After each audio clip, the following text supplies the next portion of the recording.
Amen. Sino ang nabe-bless sa ating pong series na The Assignment?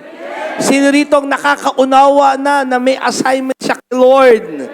Amen. So sa ating pagpapatuloy ng ating pag-aaral na The Assignment, atin naman pong pag-uusapan, money as an assignment. Okay?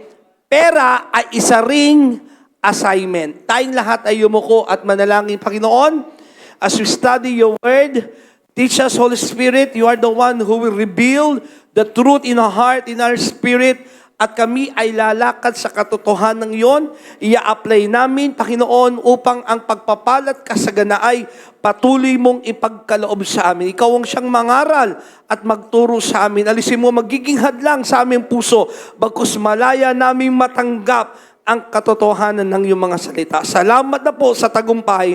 In Jesus' mighty name. And everybody say, Amen and Amen. Tayo pong lahat ay makakaupo. Praise God. Sa loob po ng ilang linggo na, ay ating pong pinag-usapan ang The Assignment. At gusto ko lang pong ipaalala ang salitang ito, ang purpose ng buhay ay nakatutok sa mas malawak na kahulugan at kahalagan ng pag-iral ng isang tao. Ang layunin ng buhay, ibig sabihin, the purpose of life, ay tungkol doon sa bakit ka ba nandito. Habang ang life assignment ay tumutukoy sa mga tiyak na gawain, tungkulin o responsibilidad na ginagawa ng isang tao sa paghakbang ng kanilang layunin sa buhay. So, ibig sabihin, as we fulfill the purpose of our life, may mga assignment, may mga task tayong dapat gawin, nandiyan kayo, para lumalakad tayo doon sa layunin ng Diyos sa atin. Now, pagdating sa pera, ang pera pong ibinibigay ng Diyos sa atin, diretso na po tayo, ay isa ring assignment kay Lord. Amen. Sabi ni Martin Luther, kasi ito, totoo ito eh. Sabi niya, there are 3 conversions that necessary in the Christian life. The conversion of the heart, sabi nga natin, conversion of the heart, the conversion of the mind, and the conversion of the purse.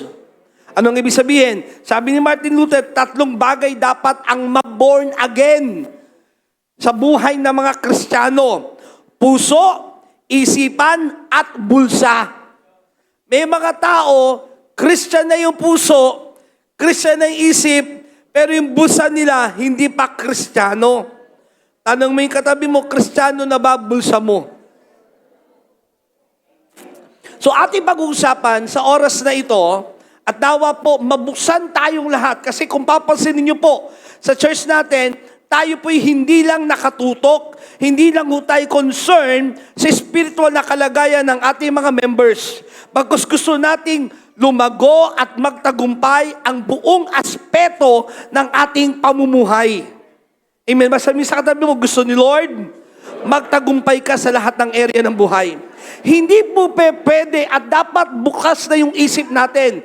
Puspos ka ng Holy Spirit, pero uuwi kang hindi mo alam kung kakain ka ba ng hapunan. Hello? Nagliliwanag ang Holy Spirit sa iyo, pero pag uwi mo, naputulan kayo ng ilaw, wala kayong kuryente. At ikaw lang ang nagliliwanag doon. Hello? Amen. The whole aspect, holistic, kailangan pinagpapala. Anong malinaw na sinabi ng 3 John 2, I wish above all things that you may prosper. Be in good health as your soul prosper. Sabi doon, hinihiling ko, aking panalangin, kung paano pinagpapala ang inyong mga espiritu, ganun din pagpalain ang buong aspeto ng inyong buhay. So, hindi pwedeng born again ka lang sa puso, hindi ka lang born again sa isip, kundi sabi sa katabi mo, born again din ang bulsa mo. Totoo, diretso na po tayo. Ang pera ay problema kapag mali ang paraan ng pag-handle nito. Problema kapag walang pera. Pindot. Di ba? Problema yan. Di ba? Yung wala ka man lang madukot, gusto mong kumain, hindi ka namang makakain dahil hindi mo kayang bilhin. Minsan, ang realidad ng buhay ganito, no? Nung bata-bata pa tayo, ako nung bata-bata pa, marami akong gustong kainin. Kaya lang namamahalan ako. Kapag tumatanda ka na, kaya mo nang bilhin lahat ng gusto mo, kaya lang, hindi na pwedeng kainin lahat. Problema ang walang pera. Sino rito aming problema ang walang pera? Pipikit ako. Ako? Baka hindi pa born again yung bulsa mo. Problema ang walang pera. Pero alam niyo po, problema rin ang maraming pera. Both side. Problema ang walang pera. Problema rin kapag marami kang pera. Kasi maaaring kapag hindi mo naintindihan na may assignment ang pera, hello? Pag dumami ang pera mo, baka maging problema mo. Hello? Pag marami ng pera mo, baka hindi ka na makita sa church. Pag marami ka ng pera, baka hindi mo nakilala yung katabi mo. Pag marami ka ng pera, baka bumili ka na ng bagong asawa.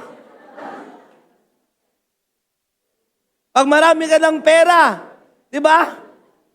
Baka limot ka na kung sino ka. So, problema ang maraming pera, problema rin ang walang pera. Kaya dapat, nandoon tayo sa tamang pag-unawa at pagtingin sa biblical na kapamaraanan, ano ba ang layunin, ang assignment ng pera sa atin. Balikan lang natin ito kasi naituro ko na rin po ito sa inyo, ilang mga bagay. What is money? Ano ba ang pera? Money is simply a medium of exchange.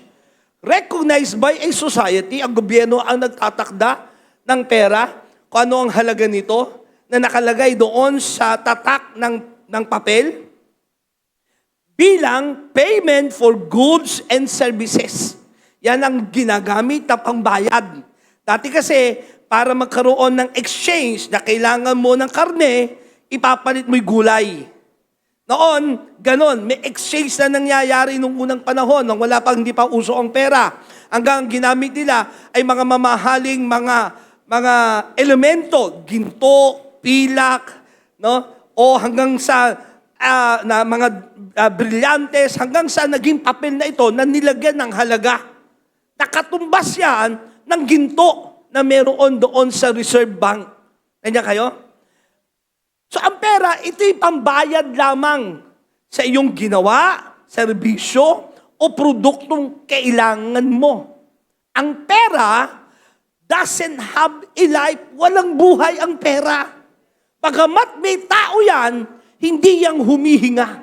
Hindi yan nakapagdidesisyon. It cannot act on its own. It cannot do good deeds and it cannot commit crimes. Hindi yan makagagawa ng mabuti at hindi rin yan makagagawa ng masama. Basically, it's neither good or bad. Bakit ko sinasabi ito? Kasi may bagay akong gustong hugutin sa maaaring matatagal ng Kristiyanong naitatak sa puso at isipan ang tungkol sa pera kasi ako man nagkaroon ako noon.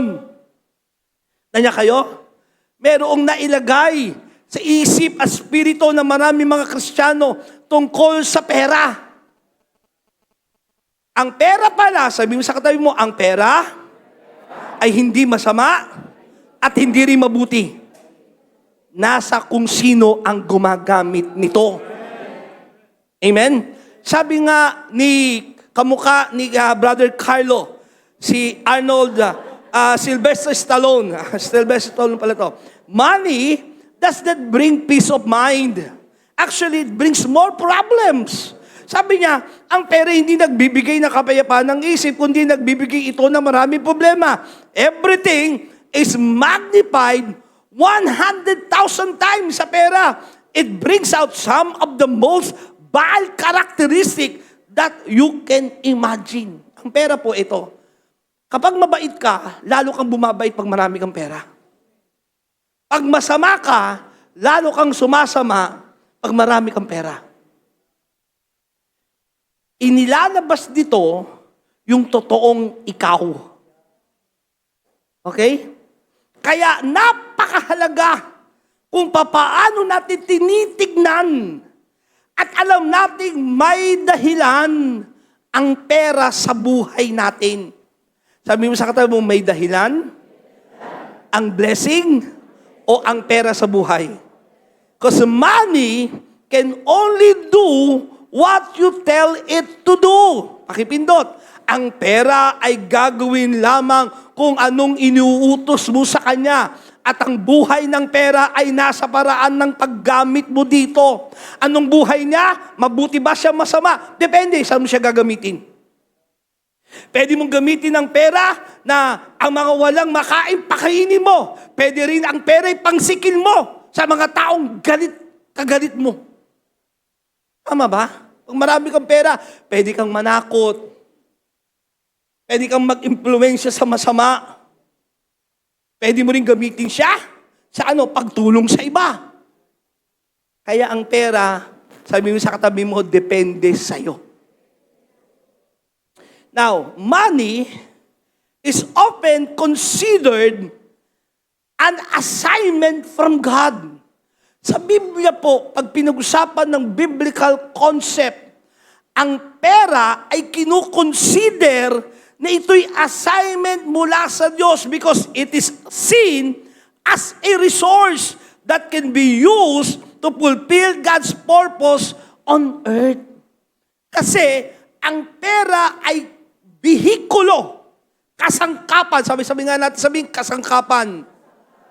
No? Parang cellphone din. Hindi mabutit masama ang cellphone. Nasa sayo kung saan mo gagamitin ang cellphone mo. Pwede mong gamitin ang cellphone mo sa paninira sa iba, kahit hindi totoo. Marami lang mga nagpakamatay, nasirang mag-asawa, nasirang relasyon, dahil sa chismis sa cellphone na hindi totoo nang nag-viral. Pwede mo rin siyang gamitin na pag-share ng gospel sa iba. Hello? Pwede mong gamitin siya sa pag-i-encourage sa mga nanghihina. Ang cellphone din ay bihikulo. Pwedeng sa mabuti o masama. Ganon din ang pera. Ang pera ay pwedeng kasangkapan ng Diyos sa buhay natin. Na yung layunin niya ay mangyari dito sa lupa. Kaya may ibinibigay ang Diyos. Listen to me. Punta na tayo dito sa message na ito. May binibigay ang Diyos na pera o blessing sa buhay natin. Depende kung paano mo ito gagamitin. Depende sa kakayanan mo, kung paano mo ito magagamit. Basahin natin sa Bible. Medyo mahaba-haba. Magbabasa po ako para matututo na rin tayo nakinig. Lagi na lang tayong nasa LCD. Matthew chapter 25, verse 14 to 30. Okay? Babasahin ko po sa Tagalog. At pakinggan po natin, ang talinghaga tungkol sa 3 alipin. Yung 3 alipin na yon ay 3 sumisimbolo ng mga tao kung paano nila ginagamit yung blessing o assignment na binigay ng Diyos sa kanila sa pera.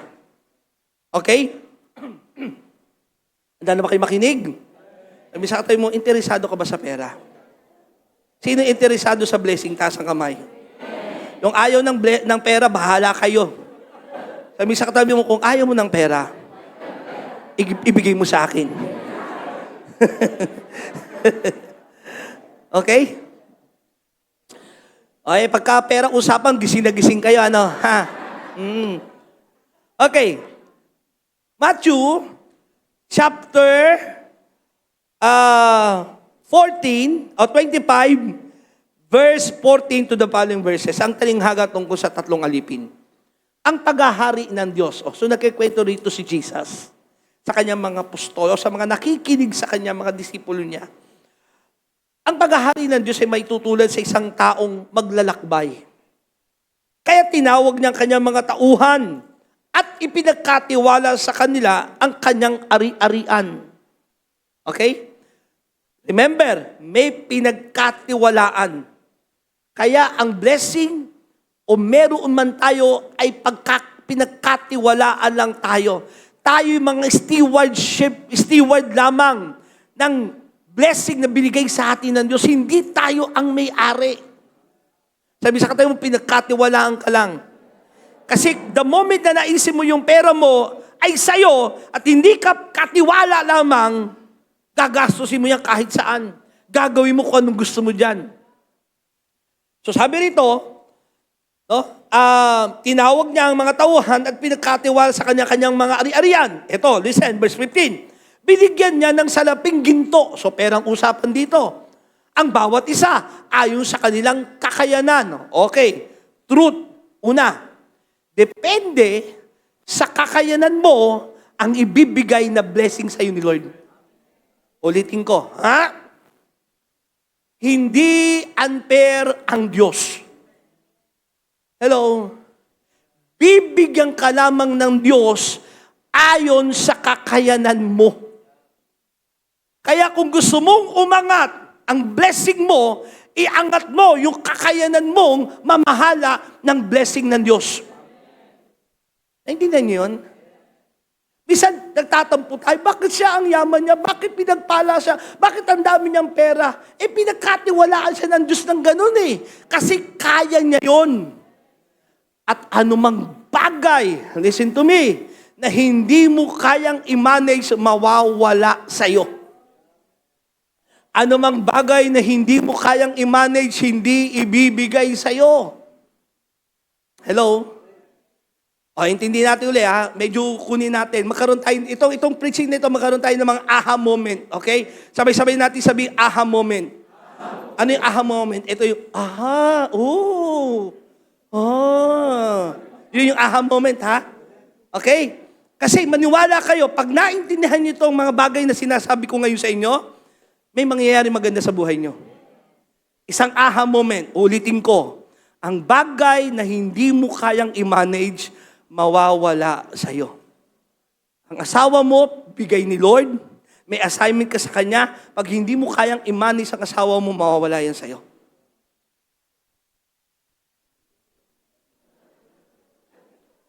Amen, nanay? Amen. Ang ating mga pisikal, galing sa Diyos yan. Pag hindi mo kayang i-manage ang iyong pisikal, mawawala sa iyo yan.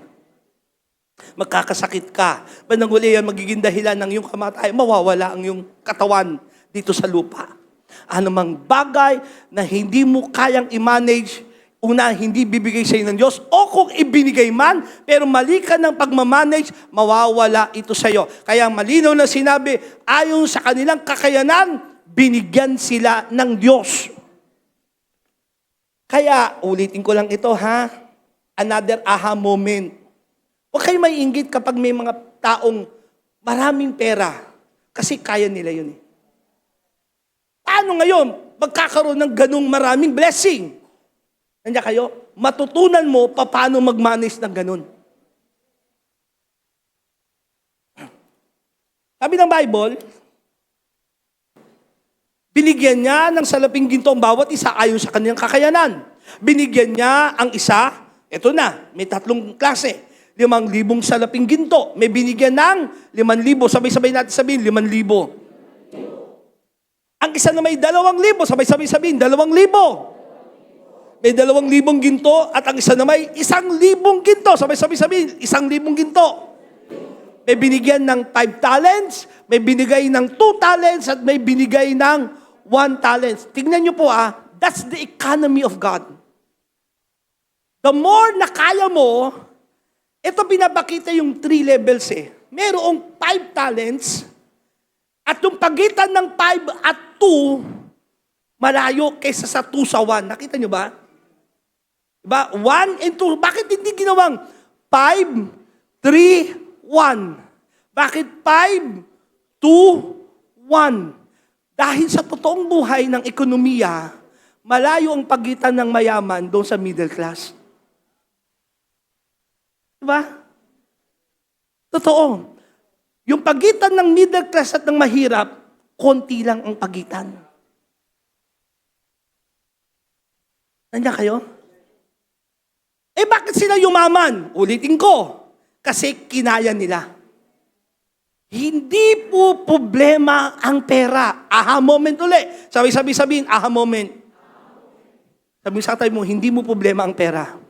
Uy, ang sarap pakinggan. Hindi ko problema ang pera. Kasi ang problema mo, Hindi mo alam paano magkapera. Hindi problema ang pera. Kasi ang pera nagkalat sa mundo. Araw-araw, milyong-milyong pera ang piniprinta. Daan sa Bangko Sentral. Hindi po problema kung kung may pera ba o wala eh. Nagkalat ang pera. Ang problema mo, ulitin mo sa mo, aha moment. Ang problema mo, sabi mo, ang problema ko, hindi ko alam paano gumawa ng pera. Nandiyan kayo? So dito, may binigyan ng 5, 2, at 1. Ito maganda. Kumilos agad ang tumanggap ng 5,000. Kaya pala 5,000 binigay sa kanya. Kasi ito yung mga taong kumikilos agad. May ginagawa agad sa blessing na binibigay ng Diyos sa kanila. Kapag tamad ka at hindi ka kumikilos, kumilos agad ang tumanggap ng 5,000 salaping ginto. Ipinalakal niya iyon, kumita siya ng 5,000 salaping ginto. Nagdoble ang kanyang pera. Gayon din naman ang tumanggap ng 2,000 salaping ginto ay kumita pa ng 2,000 salaping ginto. Ngunit, ang tumanggap ng 1,000 salaping ginto ay humukay sa lupa. Itinago ang salaping ginto ng kanyang Panginoon. Hindi kanya yon. Pagkaraan ng mahabang panahon, bumalik ang Panginoon ng mga tauhang yon at sila'y pinag-ulat. Ulitin ko. Listen, nasabi natin dito ng Sunday at lagi natin nababanggit sa the assignment. Lahat tayo magsusulit sa anumang bagay na binibigay ng Diyos sa atin. Hello, mananagot tayo isang araw sa mga bagay na pinagkakatiwala ng Diyos sa atin. Kasama na ang buhay mo, kasama na yung mga talento mo, at kasama pati ang perang binigay sa iyo ng Diyos. Ipagsusulit natin sa Kanya yan. Hello, dumating na ang Panginoon. Kailangan silang humarap. Hinga akong tubig, nawawala ang boses ko. Pagkaraan ng mahabang panahon, bumalik ang Panginoon sa mga tauhan upang sila'y mag-ulat sa Kanya. Verse 20, lumapit ang tumanggap ng 5,000 salaping ginto at sinabi, Panginoon, ito po ang 5,000 salaping ginto na iniwan ninyo sa akin. Ito naman po ang 5,000 salaping ginto na tinubo nito. Sinabi ng kanyang Panginoon, magaling, tapat at mabuting lingkod. Halika, makihati ka sa aking kagalakan. Naging tapat ka sa kaunting halaga, kaya gagawin kitang tagapamahala ng mas malaking halaga. Lumapit din ang tumanggap ng 2,000 salaping ginto at ang sabi, Panginoon, ito pong iniwan niyo sa akin 2,000 salaping ginto. Ito naman po ang 2,000 salaping ginto na tinubo nito. May tinubo rin. Sinabi ng kanyang Panginoon, magaling, tapat at mabuting lingkod. Naging tapat ka sa kunting halaga, kaya't pamamalain kita sa malaking halaga. Makihati ka sa aking kagalakan. Pansin nyo ba? Kung ano yung sinabi doon sa binigyan ng 2,000, ay sinabi rin sa 5,000. Walang kaibahan. Bagamat mas malaki, yung kinita ng 5,000 sa 2,000, parehas lang statement, walang kaibahan. Kasi ang issue, nandiyan kayo, katapatan, hindi palakihan. Hello? At ibinibigay lang sa iyo ng Diyos kasi kung ano yung kaya mo. Kaya mo ba ng 10,000? Bibigyan ka niya ng 10,000. Kaya mo ba ng 50,000? Bibigyan ka niya ng 50,000. Kaya mo ba ng 1,000,000? Bibigyan ka niya ng 1,000,000. Sino rito alam niya kaya na niya ang 1,000,000? Weh! Kaya nyo na?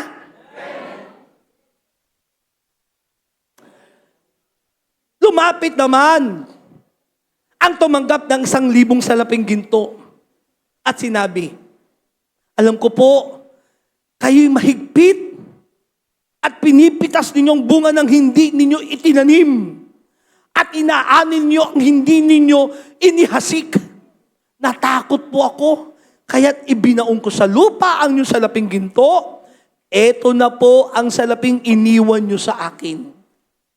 Sumagot ang kanyang Panginoon, masama at tamad na lingkod. Ba't masama? Ba't masama? Gusto pa niyang sisihin ang kanyang Panginoon kung paano niya pinamahalanan ang blessing na meron siya. Nagiging masama tayo sa paningin ng Diyos kasi kung ano yung binigay sa atin ng Diyos, sinisisi pa natin siya. Hello? Binigyan ka na nga niya eh. Ano man yun. Hello? Kasi ayon sa kakayanan mo. At huwag mo siyang sisihin. Hello? Kung nasan ka man ngayon, dahil sa'yo yan. Hindi dahil sa Diyos. Madalas tayong manisik kung nasan tayo ngayon, pero katotohanan, kung nasan ka man ngayon, kung ano man ang blessing mo, dahil din sa'yo yan. Ha? Ginagalit niyo ako eh. Sabi mo sa katabi mo, kung nasan ka ngayon, ikaw may kasalanan yan. Pinili mo yan eh. Sabi niya, Panginoon, natakot ako sa inyo eh. Kasi umaani kayo nang hindi nyo naman itinanim. Namimitas kayo nang hindi naman kayo may-ari. Tinago ko. Natakot ako sa inyo eh. Sabi ng Panginoon, masama at tamad. Masama kasi pinagbibintangan pa niya ang Panginoon niya kung bakit gano'n lang siya. Tamad kasi totoo lang, ayaw niyang pagtrabahuhin kung ano yung binigay sa kanya ni Lord. Totoo lang ha, ang tamad na tao, huwag umasang papakainin ng Diyos. Ang tamad na tao, walang mararating. Hello? Tingnan mo yung katabi mo. Ano nakikita mo sa mukha?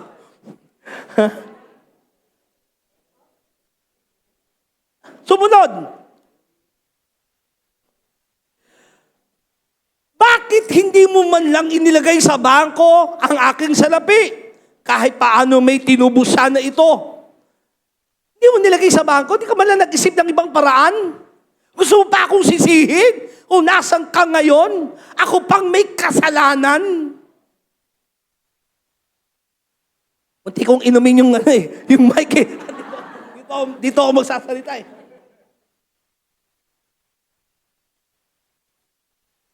Ulitin natin ha. Sabi mo sa atin, huwag mo sisihin ng iba. Huwag mo sisihin ng Diyos. Kung ano ka, anong meron ka, kasi pinagkatiwala ka ng Diyos, yun ang kakayanan mo. Ngayon, kung ano may binigay sa iyo ng Diyos, it is your responsibility na i-multiply kung ano man ang binigay sa iyo ng Diyos. Huwag kang maging tamad. Pagtabauhin mo kung ano may bagay na ipinagkatiwala sa iyo ng Panginoon. Amen ba? Palapakan natin si Lord. Kasi maraming tao, ang tingin nila sa pera, at dito yung sinasabi ko kanina, na revelation po na dapat tanggapin nyo. Tingin ng maraming mga matatanda ng lalo Kristiyano noon, nakasama na ako doon eh. Ang tingin natin sa pera, masama. But listen, money is not bad. Money can be a blessing. Actually, money is a blessing. Sabay-sabay nga natin sabi, money is a blessing. Ang isip natin kasi, na itatak sa ating noon. At gusto ko mahugot sa inyo, JTG Manila Church Family, sa inyong mga isipan, kung kaya ko lang ma-reformat ngayon sa inyong utak, itatype ko ngayon, money is not bad. Depende paano mo siya gagamitin. It's a blessing. Ito yung mga isip natin noon, rich people are evil. Uy, mayaman eh. Sindikato siguro yan. Hindi mo naman alam kung sindikato talaga. Naisip mo na, basta mayaman, marami sasakyan. Isip mo agad, sindikato. Baka scammer. Hindi ba pwedeng tapat, mayaman, mahal ang Diyos, pinagpala ng Diyos? Pati isipin mo agad, scammer, sindikato. So there's something wrong sa isip. Nandiyan kayo? Money will make me unspiritual. Pag maraming pera, baka hindi ako mag-spiritual eh. Ay, makinig kayo.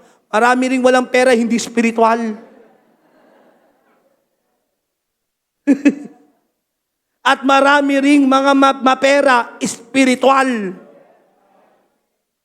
Huwag mong gawing dahilan na ang pera magiging unspiritual ka.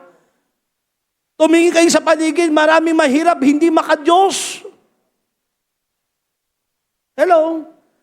Excuse lang ito eh. Ayoko masyado maging mapera. Basta ako, pupunta lang ako ng langit, okay na. Yan ang noong isipan. Di ba?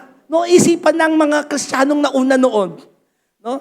Yung mga 1970s, 80s, hanggang 90s, ganun ang isipan noon. Na, di bali na. May kanta nga kami noon eh. Kahit na kubo ang iyong tahanan dito sa lupa. Alam niyo yung gano'n? May kasiyahan doon sa langit. Kahit na kubong bahay mo dito sa lupa, basta masaya ka, pupunta ka naman ng langit. Oh, tama? Di ba yun? Yung isipan noon. Kaya nga, ako, naalala ko yung mga nagsisimula akong pastor, ang preaching ko, hindi ako galit sa pera, pero ayoko rin, mismo personal kong prayer. Lord, ayoko masyadong maging mayaman. Naging prayer ko nun. Huwag mo ko masyadong pasaganain. Ginaya ko yung prayer ni David. Lord, huwag mo ko masyadong pasaganain, baka makalimot ako sa'yo. Huwag mo naman ako masyadong pagkulangin, baka masumpa kita. Prayer ni David. Pero ang hindi natin nakita, yung nagpe-pray na si David, huwag mo kong pasaganain, hari na siya. Kaya yung kasaganaang meron sa kanya, marami na. Ginawa nating salitang, huwag mo ako masyadong pagpalain, baka magkasala ko sa'yo. Pumasok tayo doon sa contentment, kuno. Pero hindi naman natin nagagawa talaga yung kalooban ng Diyos na mamahala ka, pasaganain ka ng Diyos, at magamit ng Diyos ang blessing mo na assignment para maging blessing sa iba. Ito ba ang isipan natin? More money, more problem. Maraming pera, maraming problema lang yan. Pero totoo lang. Salita lang ito ng mga taong hindi kasi makagawa ng pera. Maraming pera, daming problema niyan. Kita mo buhay niya, ang gugulo. Diba? Nakita kayo yung mga nakasilip doon sa yung bakod ng kapitbahay. May pinaparik na na bagong Toyota Fortuner. Kasilip kaya, pagbubulungan, masaya kaya naman kaya sila? Malungkot na may mag-asawa. Nalagyan natin ng justice yung kalagayan natin. Diba? Nilalagyan natin ng parang katwiran na bakit sila meron, tayo wala. At sabihin natin, hindi naman sila masaya. Lagi ko naririnig, away. Sabi sa tayo, baguhin na. Kasi gusto ng Diyos, from the beginning, pagpalain ka. Gusto ng Diyos, pasaganain ka. Gusto ng Diyos, iangat ang iyong buhay. Upang maging pagpapala ka, may assignment ang pera. Totoo lang, hindi problema ang pera. Ang problema, pag tinignan natin ang Bible, 1 Timothy chapter 6, verse 10, for the love of money. Sabi nga natin, love of money. Hindi sinabing, for the money is the root of all evil. The love of money. Hindi pwede tayong mga Kristiyano at itong aking panalangin. Sabi ko nga, may the Lord raise a generation in this church na mga sobrang yayaman, sobrang matatagumpay sa kanilang mga karir, pero sobrang magmahal kay Kristo. Sobrang sold out kay Lord. Amen? So ano problema? Yung pag-ibig sa pera, hindi pera ang problema. Ang problema, minamahal mo ang pera kaysa sa pag-ibig mo sa Diyos. Sabi ng Hebreo 13 verse 5, make sure that your character is free from the love of money. Tiyakin mo ng yung buhay, ang yung kaisipan, ang karakter ay malaya sa pag-ibig sa pera. Tayo po mga Kristiyano, naniniwala tayong ang Diyos ay nagbibigay ng kasaganaan sa atin. Ang mas mahal natin ay ang Diyos. Mas mahal natin ang ating asawa, ang ating mga anak, kaysa sa pera. Mas mahal natin ang kapwa-tao kaysa sa kayamanan. Hello? Amin ba?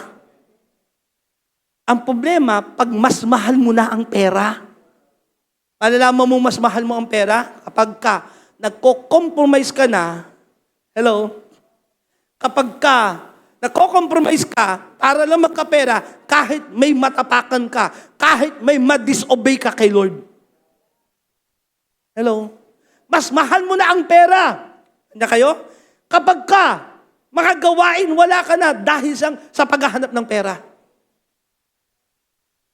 Hello?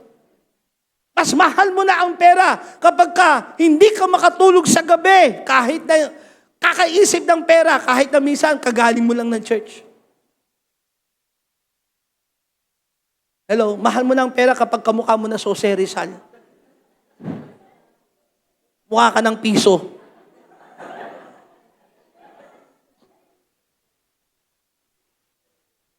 So anong problema? The love of money. But being content with what you have. For He Himself has said, I will never desert you, nor will I ever forsake you. So listen, church. Listen, mga kapatid. Ito aha moment nawa sa inyo. Gusto ng Diyos pasaganain ka. Gusto ng Diyos payamanin ka. Pero depende yan sa kakayanan mo. At kung yung kakayanan mo, lalo mong pagbubutihin, yung pinagkatiwala sa iyo ng Diyos, lalong lalago, lalong dadami, magmumultiply. Pinagkatiwalaan ka sa mas maliit, pagkakatiwalaan ka ng Diyos sa mas malaki. Pataas ng pataas, depende sa kakayanan mo. Ay mga Kristiyano, sino mas mahal natin? Pera o ang Diyos? Ang Diyos. Huwag mong ipagpapalit kailanman ang iyong pananampalataya. Huwag mong i-compromise ang katotohanan dahil lamang sa pera. Amen? Dahil dinisign tayo ng Diyos from the beginning na tayo masagana. Naalala niyo ba si Eva at Adan? Lagi tayong babalik doon. Why? Listen to me, this is the truth. If we want to know our future, we have to see the original pattern. And the pattern is, Genesis chapter 1 verse 26, then God said, let us make man in our image, after our likeness, and let them have dominion. They will reign over the fish of the sea, over the birds of the heavens, and over the livestock, and over all the earth, and over creeping thing that creeps on the earth. Sabi ng Diyos, nilalangin natin ang tao, at nung nilalang ng Diyos ang tao, alam niyo po ang unang ginawa ng Diyos, bago ang tao, nilalang niya muna ang pagkain ng tao. Nilalang niya muna kung saan titira ang tao. Nilalang niya muna anong kailangan ng tao. Lahat ng kasangkapan, gamit sa pamumuhay ng tao, ibinigay muna ng Diyos sa kanya nilalang ang tao. Nandiyan kayo? Sa kanya nilalang ang tao at sinabi niya, itong assignment niyo, subdue the earth. Mamahala kayo sa buong sanlibutan. Alam natin ang kasaysayan, nahulog sa pagkakasala si Eva at Adan. At nung mahulog sa pagkakasala si Eva at Adan, ito ang inisipan ng iba. Makinig kayo, revelation ulit ito. Sabi ng Panginoon Diyos, Adan, dahil sa iyong ginawang kasalanan, magpapawis ka. Lahat ng iyong kakainin, kailangan pagpagalan mo. Kaya sabi ng iba, alam niyo ang pagtatrabaho, sabi ng iba, dahil yan sa kasalanan. Kaya pag Kristiyano ka na, huwag ka na magtrabaho. Hindi ka na makasalanan eh.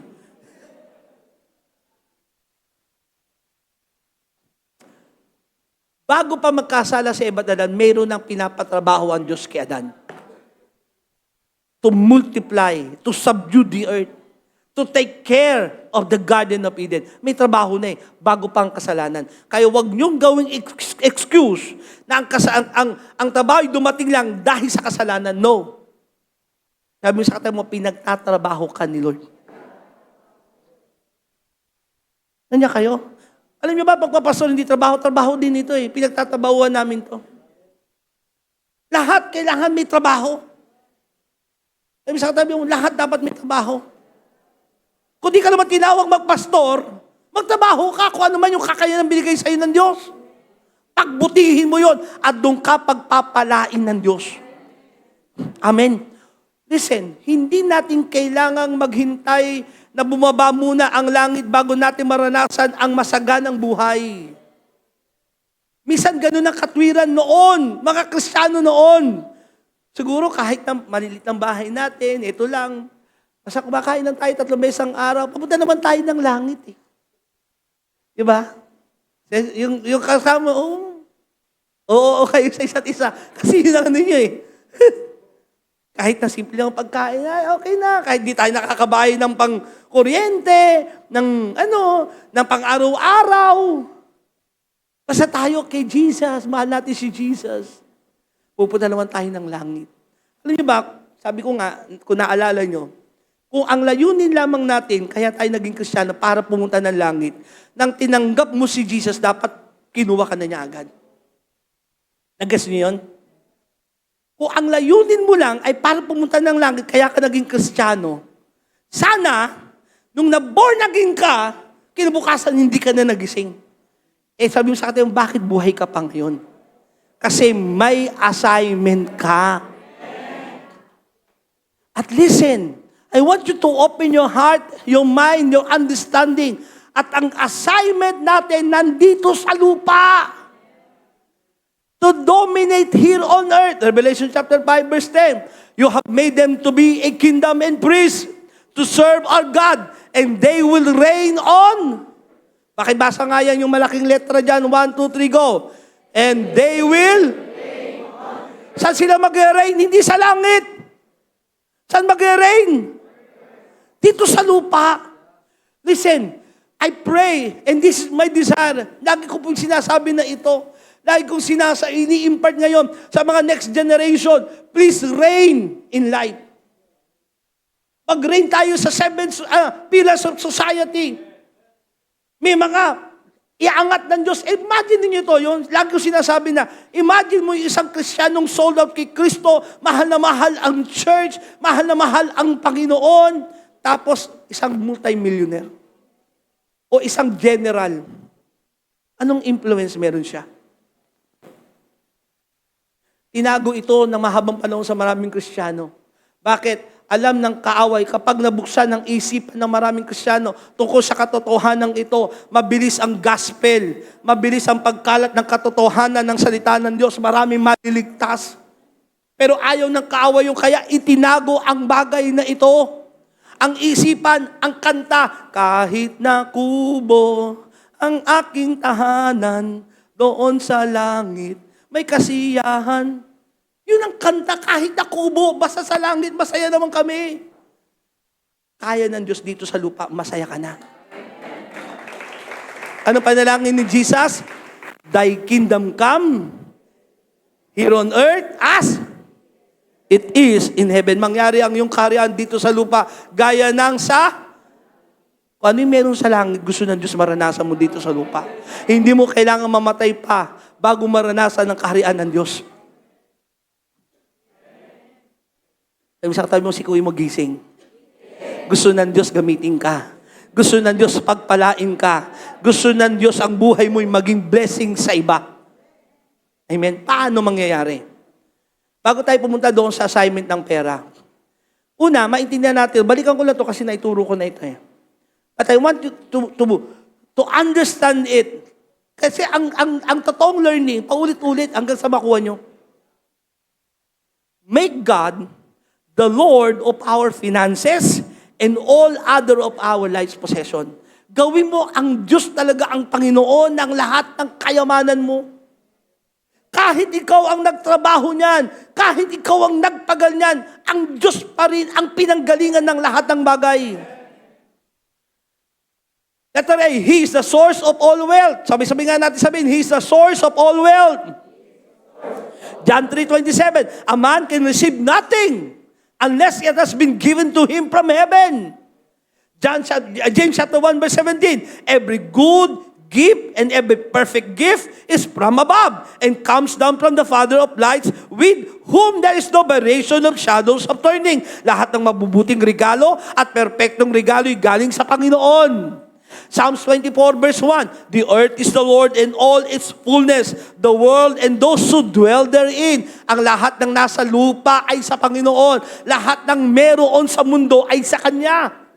Haggai chapter 2 verse 8, the silver is mine, the gold is mine, says the Lord of hosts. Ang pinakatiginto ay akin, sabi ni Lord. Kanino galing?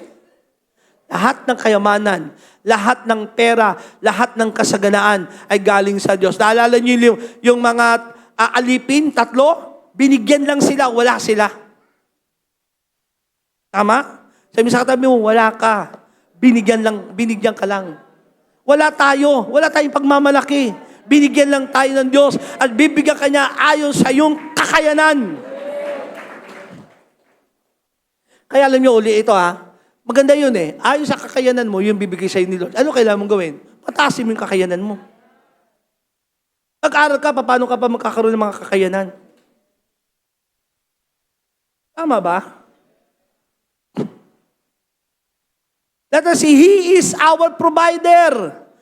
Ang Panginoong Diyos ang nagpo-provide. Ecclesiastes chapter 5 verse 19, as for every man to whom God has given riches and wealth, and given him power to eat of it, to receive his heritage, and rejoice in his labor.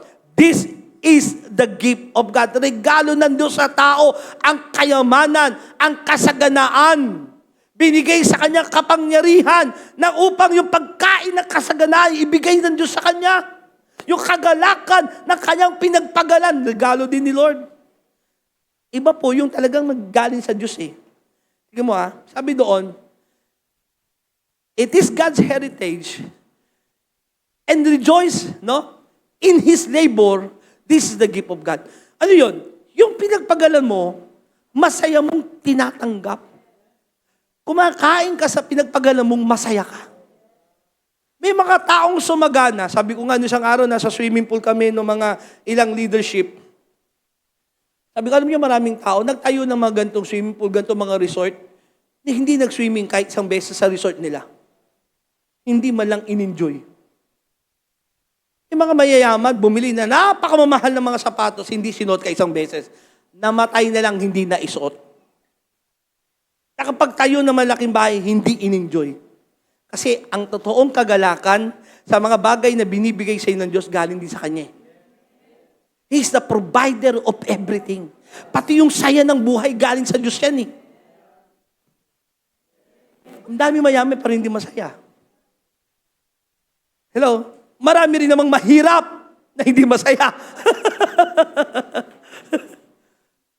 Ama, dapat tayo nandoon sa pinagpapala ng Diyos at binibigyan pa niya tayo ng kasiyahan sa buhay. Nag-i-enjoy ka. Tama? Nag-i-enjoy ka, nakikita mo yung meron ka, sumasagana ka, ini-enjoy mo. Dati nasa apartment ka lang, isang araw, may hawak ka ng susi, bagong brand new house, at masaya ka. Hindi yung bumili ka nga ng brand new house, paano ba to? Parang lungkot naman, bakit mababayaran ko ba to? Ano kayo mangyayari sa buhay ko? Hello? Letter D, He gives us the ability and strength to acquire wealth and blessing. Ang Diyos din na nagbibigay ng kapangyarihan, na kalakasan para magkamit ng kayamanan at ng pagpapala. Basahin natin ito Napakagandang talata. Deuteronomy chapter 8 verse 11 to 18. Sundan ng inyong mga mata. Nakikinig kayo? Ano sabi dito? Ulitin ko Ang Diyos ang nagbibigay ng kakayanan, ng lakas, upang magkamit tayo ng kayamanan at ng pagpapala. Huwag niyong kalilimutan. Sabi sa katayo, huwag mong kalilimutan. Kasi maraming tao, sumagana ng konti, umangat ang buhay, kalimutan agad. Kala nila sila yun. Huwag niyong kalilimutan. Si Yahweh na iyong Diyos, sundin yung kanya mga utos at mga tuntunin. Kung kayo'y namumuhay na ng sagana, nakatira na sa magagandang bahay, marami ng alagang hayop. Pag yung hayop na yun, alagang hayop noon kasi, mga kamelyo, di ba? Kabayo, mga sasakyan. Marami na kayong mga kotse. Meron na kayong Porsche. Meron na kayong Lamborghini. Kasi alagang hayop nung panahon pa yun eh. May mga SUV na kayo. May sports car na kayo. At marami nang naipong pilak at ginto. O sa bagong translation, marami na kayong mga bank account. Merong BDO, China Bank, BPI, East West Bank, Union Bank. Hindi nyo alam kung saan nyo ilalagay. Ang dami ng pilak at ginto. Huwag kayong magmamalaki. Huwag niyong kalilimutan si Yahweh na nagpala sa inyo mula sa pagkalipin sa bansang Ehipto. Sa translation ngayon, sa atin, huwag kayong magmamalaki. Huwag kang mayabang, hoy. Huwag mo kalilimutan si Yahweh na nagpalaya sa iyo mula sa dating magulong buhay mo. Adik ka lang naman noon, ngayon mayaman ka na kung makaano ka. Dati nakatira ka lang naman dyan sa gilid-gilid dyan eh. Pag naglalakad ka, may patabi-tabi, ay may chabum. Dito rin. Puro mining ang nandoon. Nakatira ka lang sa bagong Forbes Park o doon sa village, kalimutan mo na kung saan ka nang galing.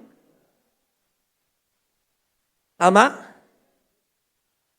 Huwag kayong magmamalaki. Huwag kayong kakalimot si Yahweh na nagpalaya sa inyo mula sa pagkalipin sa bansang Ehipto. Pinapaalala nila saan ba kayo galing? For 400 years, alipin kayo eh. Verse 15, siya ang pumatnubay sa inyo sa inyong paglalakbay sa malawak at nakatatakot na ilang puno ng makabandag na mga ahas at alakdan. Parang sa panahon natin, siya ang pumatnubay sa inyo. Saan kayo nakahanap ng trabaho? Paano nyo napagtagumpayan yung mga boss na yan? Paano kayo nagtagumpay dyan sa mga may-ari ng mga kumpanyang masusungit sa inyo? Wala kayong mainom, nagpabukal siya ng tubig mula sa isang malaking bato. Kayo pinakain niya roon ng mana sa pagkain hindi nyo kilala. Grabe si Lord, no? Papakainin kayo ng hindi mo kilala, galing pa sa langit.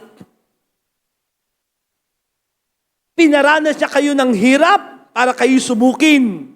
Ay, ito maganda. O, tingin kayo lahat sa akin. Kung naghihirap ka man ngayon, pagsubok lang yan. Ito maganda. Yung kahirapan pala is also as an assignment. Ipasa mo yung kahirapan para umangat ka na sa buhay. Ang ganda, no? Sabi doon, no? Pinaranas kayo ng hirap para kayo subukin. Aba, examination pala ang kahirapan. Kailangan mo siyang ipasa. O sabi mo sa kanila mo, aha. Ang kahirapan ay isang exam sa buhay.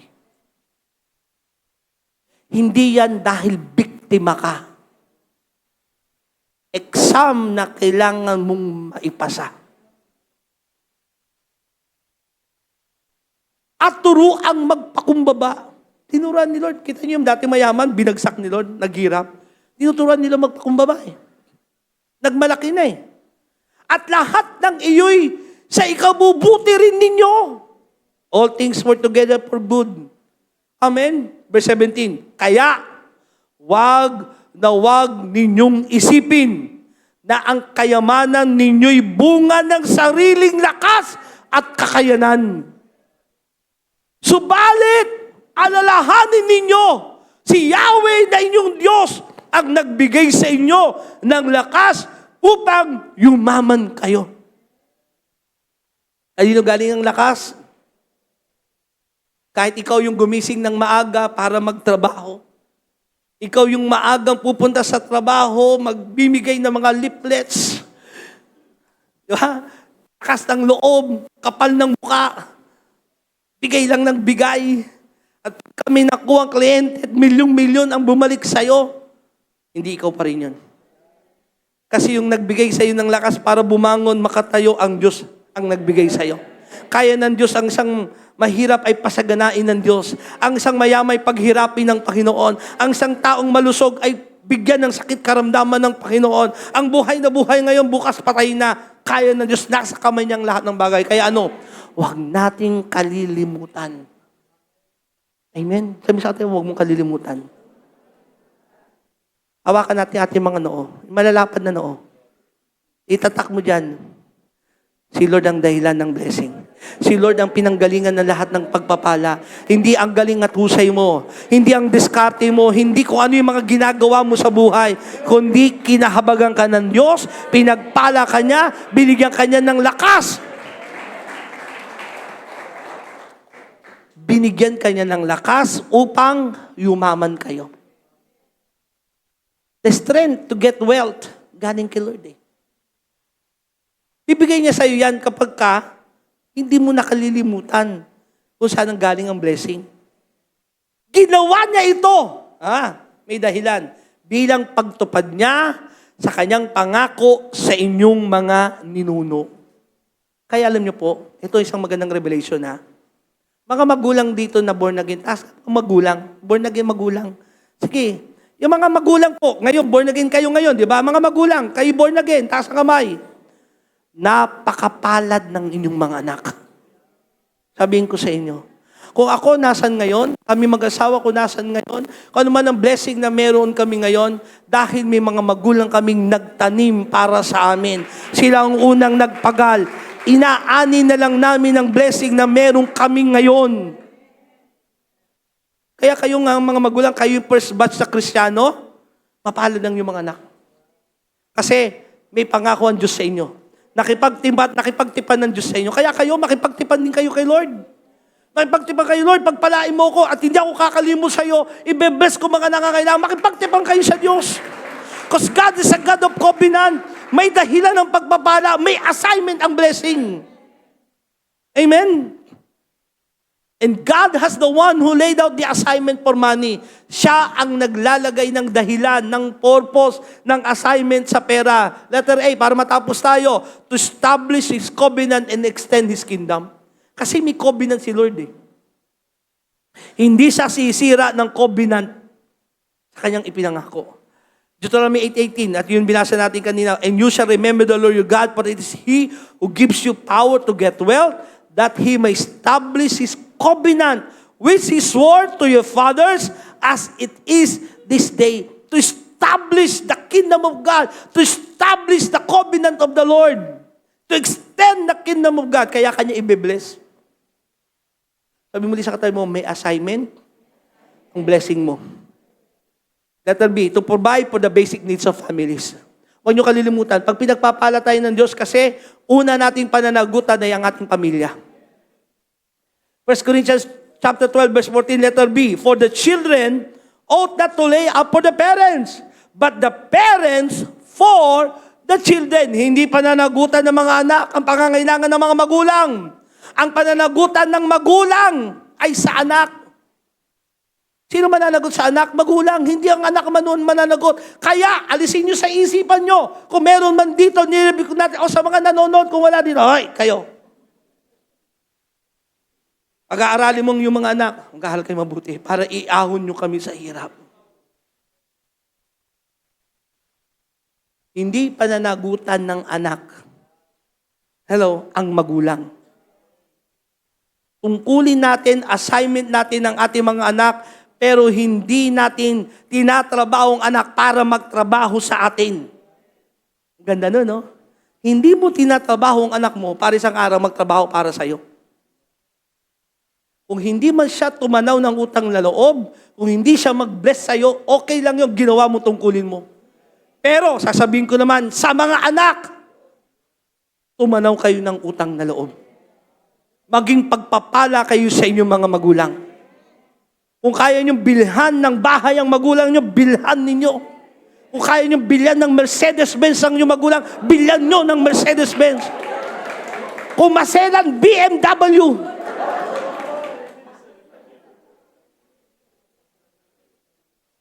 Sinong gusto, mga kabataan, pangarap niya gagawin ngayon?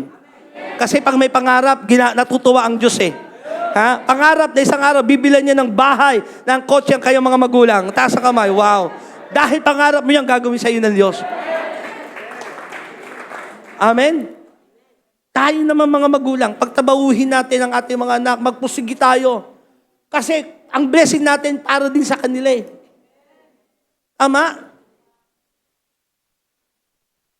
1 Timothy chapter 5 verse 8, but if anyone does not provide for his own, especially for those of his household, he has denied the faith and is worse than an unbeliever. Kapag hindi mo na ipoprovide pangangailangan ng iyong pamilya, masahol ka pa sa hindi mananampalataya. Kaya magtrabaho, maging masipag. Binigyan ka ng kakayanan ng Diyos. Pagbutihin mo, kasi ayon sa kakayanan mo, yun ang ibibigay na blessing sa iyo ng Panginoon. Letter C, to give to those who have need. May dahilan ng blessing. May assignment ang pagpapala para mag-provide ka sa nangangailangan. Ephesians chapter 4 verse 28, ang magnanakaw ay wag nang magnakaw.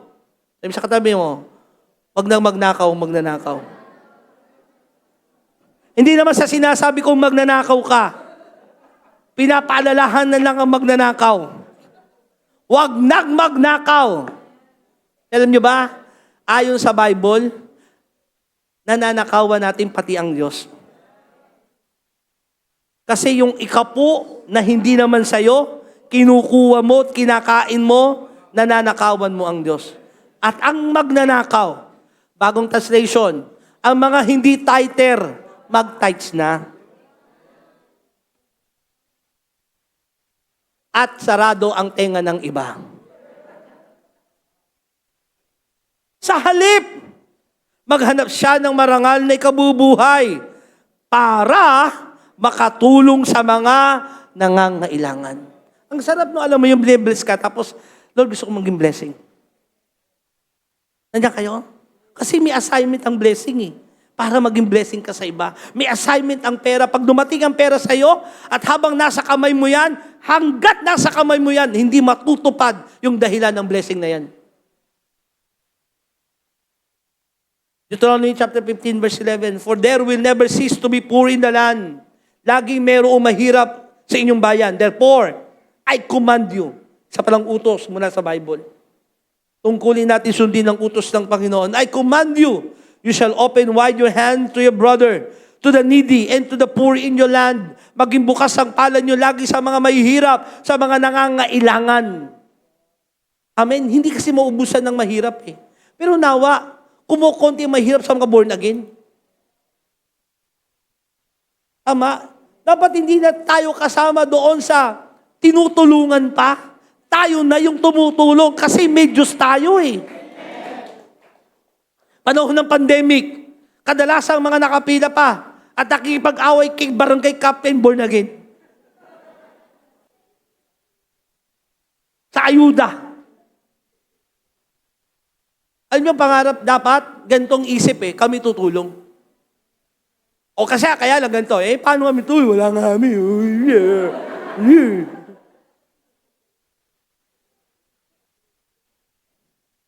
Yung isip, yun yung kakayanan mo lang. Ayon sa kakayanan mo, yun ang bibigay sa'yo.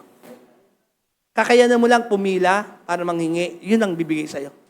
Pero kung kakayanan mo tumulong, yun din ang ibibigay sa'yo. Amen? Wala sa Diyos ang problema. Hello? Di sa Diyos ang problema kung nasan tayo ngayon. Ayon lang sa kakayanan mo ang ibinibigay sa iyo ng Diyos. Romans 12 verse 6 to 8, we have different gifts. Iba-ibang regalo ng Diyos eh. According to the grace given to each of us. According talaga eh. Sa grace na biyaya ng Diyos sa atin. Yung biyaya na yon, hindi ka niya bibigyan, hindi mo kaya kasi mabiyaya ang Diyos eh. Maawain ng Diyos eh. Bibigyan ka ba niyan, hindi mo kakayanin? Hindi. If your gift is prophesying, then prophesy in accordance with your faith. If it is serving, then serve. Alam niyo, may mga tao talaga, ang kanilang gift, mag-serve. May mga tao nakita ko talaga, ang sayang mag-serve. Hindi na parang di napapagod mag-serve. Gawin mo lang. Nandyan din yung blessing mo. If it is teaching, then teach. Kung tagapagturo ka, di magturo ka. If it is to encourage, may iba talagang galing mag-encourage. Then give encouragement. Yung kakamayan ka pa lang, ngingiti pa lang, encourage ka na agad. May gift of encouragement. Hindi pa nagsasalita, pag kamay pa lang sa'yo, parang, lumakas na ako May ganun kayong kilala? O yung kilala yung pagkamay sa'yo, bila kang nanghina. Para nangaagaw ng lakas. Then, if it is giving, then give generously. Ito maganda. Meron palang iba't ibang kaloob, talento na binibigay si Lord. Depende sa ating kakayanan. Depende sa design mo. Ngayon, ayon sa Bible, may binigyan ng tagapamahala, magpropesiya, maglingkod, mag-encourage, mag-lead. Pero maganda rito, meron din binigyan ng kakayanang maging mapagbigay. At habang nagbibigay siya, lalo naman siyang sumasagana. I pray, dumami pa ang merong gift dito ng mapagbigay. Sino gusto yung... Kasi ang gift, alam nyo, naihingi. Yan ang maganda sa gift. Naihingi yan sa Diyos. Sino gusto humingi ng gift ng maging generous? Taas ang kamay. Ako, matagal ko nang hiningi yan Lord, gusto ko maging generous. Gusto ko mapagbigay ako. Kaya, alam mo, malalaman mo may gift of generosity ka. Pag nagbibigay ka, masaya ka. Hindi ka naghahanap ng kapalit. Nagbibigay ka lang ng buong puso. Kasi gift yan. Sino gusto yung gift ng maging generous? Maging giver. Wow. Practicing nyo na. Hindi nyo kailangang hintayin pa ng maraming pera bago maging giver kayo. Money kept in hand cannot perform its assignment. Sabay-sabay nga natin sabihin, diyan tayo magtatapos. Money. Okay, basahin, sabay-sabay basahin. 1, 2, 3, go. Money kept in hand cannot perform its assignment. Yung perang binigay sa'yo na nasa kamay mo lang. Buksan ang kamay. Ang tagal ng mga kwento ito. Yung karatista daw, bukas ang kamay. Boksingero, saradong kamay. Boksingero, walang matatanggap Yung karatista daw makatatanggap. Naghahagis ako minsan, may nakasarado, nakatanggap pa rin. Sabi ng Bible, ang kamay na bukas ay lalong pinagpapala. Yung matulungin, lalong binibless ni Lord. Kasi habang nasa kamay mo yan, hindi niya magagawa yung kanyang assignment. Pakawalan mo. Sabi sa katabi mo, pakawalan mo. Hayaan mo. Bigay mo. May conviction si Lord sa'yo. Matagal na, anak. Matagal mo nang yung pera na yan. Iba nakasingit pa doon sa ilalim ng kanilang mga undergarment na damit. Parang lola ko. Pag kinuwang ganun, meron pa ng panyo, may plastic, may papel, may goma, 5 piso. Malaki na yung pera 5 piso nun Pero nandito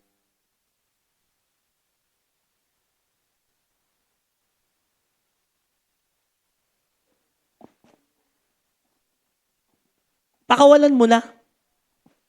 I-release mo. Ano sabi natin? Yung binhi na natitira na lang. Binhi na natitira, huwag mo nang kainin. Itanim mo. Pag konti na lang ang blessing mo, huwag mong ubusin. Ibahagi mo. Kasi yun ang pagmumultiply. Ang perang nasa kamay, na nasa kamay mo lang, hindi makagagampan ng assignment niya. Proverbs 11 verse 25, at tapos na po ako. A generous person will prosper. Whoever represses others will be repressed. Ang tao mapagbigay, lalong sasagana Magturo kayo ng taong mayaman, sasabihin ko sa inyo, mapagbigay ang taong yan. Magturo kayo ng mahirap na tao, sabihin ko sa inyo, baka hindi mapagbigay yun.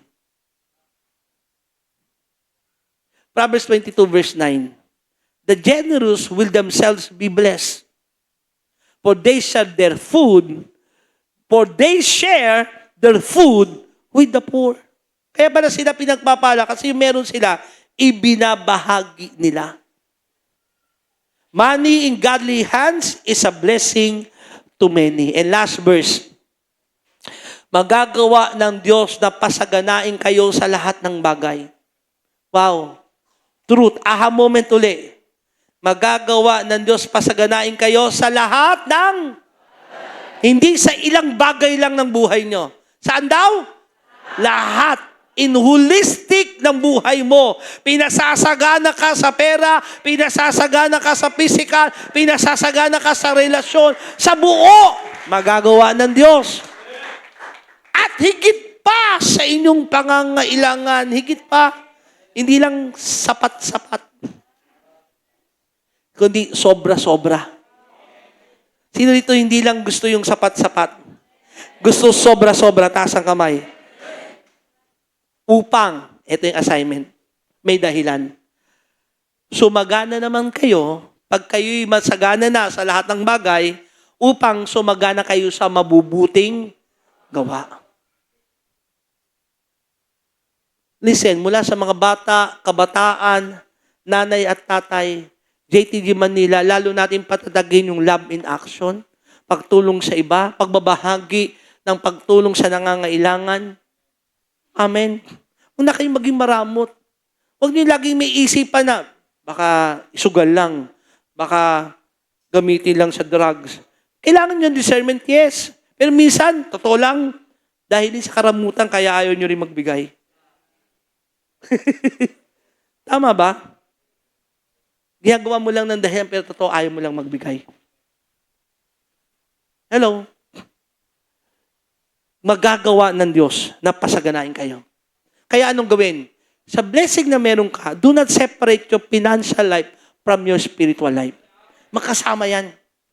Yung financial mo, kasama sa spiritual life mo. Worship God with your money. Pag mag-worship, kasamang blessing, kasamang pera. Kasi may dahilan yung blessing na yan eh. At kapag hindi ka spiritual, yung pera mo, hindi mo papakawalan. Pero pag spiritual ka, pag puspos ka, mabilis kang maging blessing sa iba. Sabi mo ka sa katabi, pakawalan mo na yan. Yung blessing mo, ibigay mo na. Yung pinangako mo, matagal na, bigay mo na. Ay! Yung tithes mo, alam mo namang hindi sa'yo yan. Excuse ka ng excuse. Listen, ang katotohanan nito, review ko yung mga utak ninyo. Isip natin, gagamitin lang naman ni pastor yan, ng church yan. Hindi mo na yung pananagutan. Kami man nagbibigay din ng tithes. Hindi na namin pananagutan kung ibinigay namin yon. Anong gagawin nila yon? Ang pananagutan mo, magbigay. Ha? Totoo. Nandiyan kayo? Hindi ikaw ang mananagot sa Kanya. Ang Diyos ang mananagot. Siya'y mananagot pala sa Diyos. Hello? Kami, ang church, ang buong leadership, mananagot kami. Hindi nyo tungkulin yun. Ang tungkulin nyo magbigay. Kasi kami man din, nagbibigay din ng aming ikapu. At pag binigay namin yun, hindi namin sabihin, oh ha, nagbigay ako ha, saan mo gagamitin yan? Nandiyan kayo? Mga lumang joke ni Daddy Bishop, makakapalang mukha sa loob ng simbahan, pag nagbigay at nagkaroon ng bagong sapatos ang pastora, parang tights ko yata yan ha. Hindi mo na pananagutan yun. Ang pananagutan mo, ibigay yung para sa Diyos. Hello? Para magawa mo yan, worship God with your money. Kasama talaga yon. Deuteronomy 16 verse 16. At last na talaga ito. No one should appear before the Lord empty-handed. Walang sino mang haharap sa Diyos na walang dala. Alam mo, pupunta ka sa church, ito ha, ugali nyo na to. Lord, pupunta ako sa church, may dala ba akong offering? Naihanda ko na ba ang tithes ko? Magkano naman ang tithes ko? Worship God with your money. Hello? Alam niyo, totoo ha? Sinasabi ni pastor ito sa inyo. Call me daddy also. Kasi gusto ko kayong sumagana. Alam ng Diyos ang puso ko. Hindi dahil gusto namin kayong pagkaperahan. Kung gusto ko lang makapera, nag-artista na lang ako eh. Hindi ako nagpastor. May tatalo kay Coco Martin. Hindi kami naglingkod para sa pera, hoy. Hindi nyo kayang daigin ang pastor sa pagbibigay. Sabihin ko sa inyo, magbilangan tayo ng binigay mo, hindi mo kayang daigin ang pastor. Buhay nga nila, naibigay na nila eh. Pera lang. Ikaw ang may problema sa pag-iisip mo. Kaya kang nasa ganyan pa ring kalagayan. Hello? Sana mas mataas pa ang kayang gawin ng Diyos. Kaya lang hindi nababago yung isipan mong laging masamang mag-isip.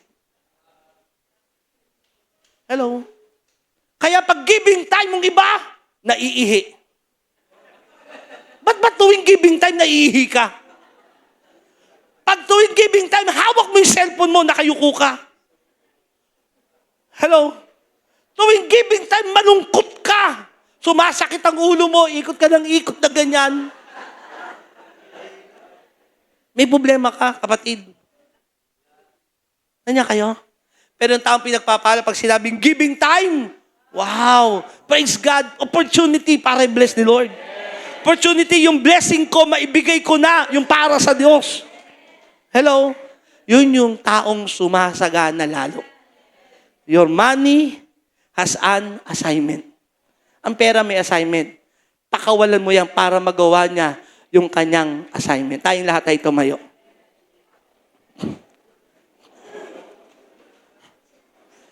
Alam ng Diyos, ang aming panalangin, lahat kayo sumagana. Alam ng Diyos ang puso ng mga pastor at leadership ng church na ito, lahat kayo makarating doon sa mas mataas na kalagayang kayang gawin ng Diyos sa inyo. Amen. Hallelujah. Pero hanggat yung blessing na meron ka, nasa kamay mo lang, hindi yung binibitawan, hindi magmumultiply yan. Pastor, etong dahilan ng iba. Tingin kayo lahat sa akin para mabura na yung mga agam-agam ninyo. Tagal ko na pong nagbibigay eh. Tagal na akong nagtatides. Matagal ngayon wala pa rin breakthrough. May mga ilang dahilan. Unang dahilan, baka hindi mo pa season. Season mo pang magtanim ng magtanim. Sa season ng pagtatanim, huwag kang mainip. Kasi yung itinanim mo isang araw, tutubo, magbubunga, at aanihin mo yon. Tama? Kung season mo magtanim, magtanim ka lang na magtanim. Pangalawang dahilan, nagbibigay ka nga, pero yung ibang principles, niya kayo, para ikay sumagana, hindi mo namang ginagawa. Hindi ka namang masipag. Kaya, binibigay mo lang, kung ano yung binibigay lang din sa'yo. Faithful ka nga. 10 piso kasi ka ng 100. Faithful ka nga. Pero yung ibang principles, kanya kayo, para sumagana, hindi mo na i-apply, hindi rin balance. Hello? Tignan mo yung mga areang yun sa buhay mo. Para makita mo yung blessing mag-breakthrough sa buhay mo. Tandaan natin, ulitin ko, money has an assignment. Sabi nga natin sabay-sabay, ang pera, may dahilan. May assignment. Let's worship the Lord. And as we worship the Lord, I want you to prepare your heart. Tulad sinabi ni Martin Luther, sana ang na-born again na sa inyo, hindi lang isip, hindi lang puso, pati bulsa na. Born again na. Amen? Sabi naman ng Bible, subukan yung gawin ito. Kung di ko bubuksan ang durungaw ng langit ang pagpalain kayo. Listen, si Pastor Glenn, marami ng pagkakataon nagpipres ako tungkol sa pera, tungkol sa blessing. Hindi po tayo prosperity gospel. Nasa katotohanan po yung sinasabi natin. Hindi na tayo nagpipres para kunin yung pera nyo. Gusto nyo ng pera? Oo, tangsaluhin nyo. Magbigay kayo rito. Hindi ganun tayo eh. Nasa katotohanan. Amen. Nasa truth. Gusto ka ng Diyos pasaganain, payamanin. You reign here on earth. Gawin mo yung dapat na pinagagawa sa ng Diyos. At pag Amen. sumasagana ka na, huwag mong kalilimutan ang Diyos na nagbigay sa iyo ng kakayanan para sumagana ka. Amen. Salamat, Lord. Let's worship Him. Hallelujah.